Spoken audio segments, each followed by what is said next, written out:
right home. This is Good Joseph, aka Fluffy Jew, aka Jose Mzuri, aka who penda kushare ideas with people, how we can improve ourselves, we can improve our fellow youths. And whoever old out guy out there who feels that my idea works, you can grab it for free anyway. I have not copyrighted my ideas. Consider subscribing. Don't make that red button on your bottom right be red. Just click it, it's free. Good, thank you.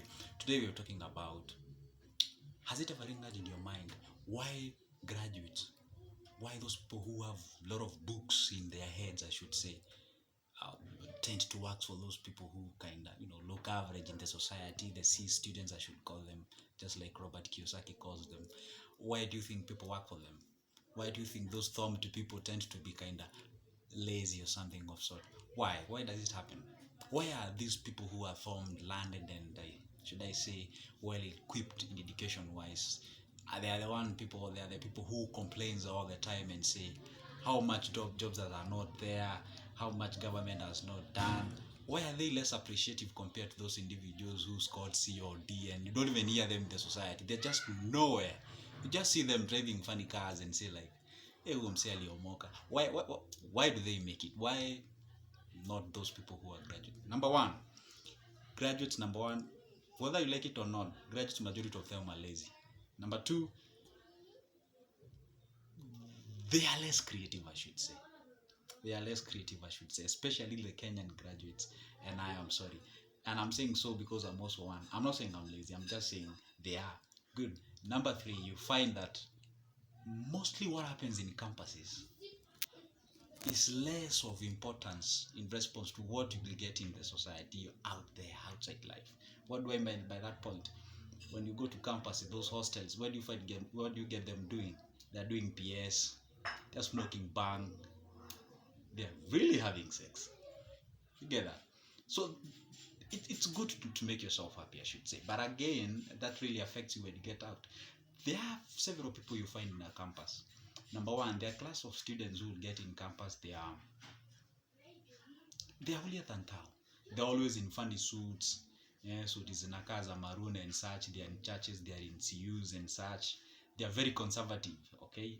We have class number two. There are these people who you will find, they are very rogue, I should say. Tunasema ni marui, they are very rui. They are people who believe that they have made it, okay? And we have this class of people who, they are very funny. They always disturb and knock your door like, hey bro, niaje? Hapa nauza mabra, nauza matops and such. Oh, si kwa bro nauza bra. Maybe niko size mandem ndo nauza bra. Msini get wrong. So, why do we, those kind of students, they are very different in the society. You'll find them selling funny things. You'll find them selling smokies, selling mayais, doing something. Unampata labda. Some even wash clothes for the others. We tend to despise those students, but those are the people who really make it in life. But there are these people who just, they are book oriented. They are always in libraries, they are always in laboratories, writing reports, holding lecturers at bay and asking them questions when we want to leave the lecture rooms and such. You see, in society is very different from what we learn in books. Society is far much different, and that's why you find that C students appreciate who or she is, does what she can, and focus forward. For instance, if you give a graduate 15,000 right now, tell me in the comments, what do you think they will do with 15,000? Some will buy Samsung phones, some will buy phones, some will do for clothing and such. But when you give us that C students, a common student, actually I call C students a common man's grade. Everyone should score it anyway. Once you give that students that amount of money, or a graduate or someone who has C in their lives, and give them 15,000, you'll find that that person will try to capitalize on 15,000 and trying to make it 18,000 or 16,000, something of sort. But the moment you give a student who are graduate that amount of money, think on how I can consume that money and get what I've been aspiring. That's it. There was a time I approached several graduates and told them, hey guys, listen, niko na 40k. What do you think guys we can do? No. The business I'm planning is worth 100,000. Me, I want 200,000. Me, I want. They are somewhere in cloud nine. They don't even appreciate what they have at hand. They cannot take some jiko and mahindi they choma out there and they. Because you know why? It is not our will sometimes, and I understand them. For instance, we are living in a society where the society expects more and much from us. Alright? Because you cannot go out there and start kuchoma mahindi. People will be like, oh my goodness, you're doing all that with your with your books, you're doing all that with your degree and something of sort. Society sometimes hold us back, and they hold us back because we let them hold us back. All right, if we be who the society wants, then who will be us? Just be you. You have to be you. Appreciate the fact that kimeumana. Na kikiumana, what do? You do what comes along and start from there. Start from scratch.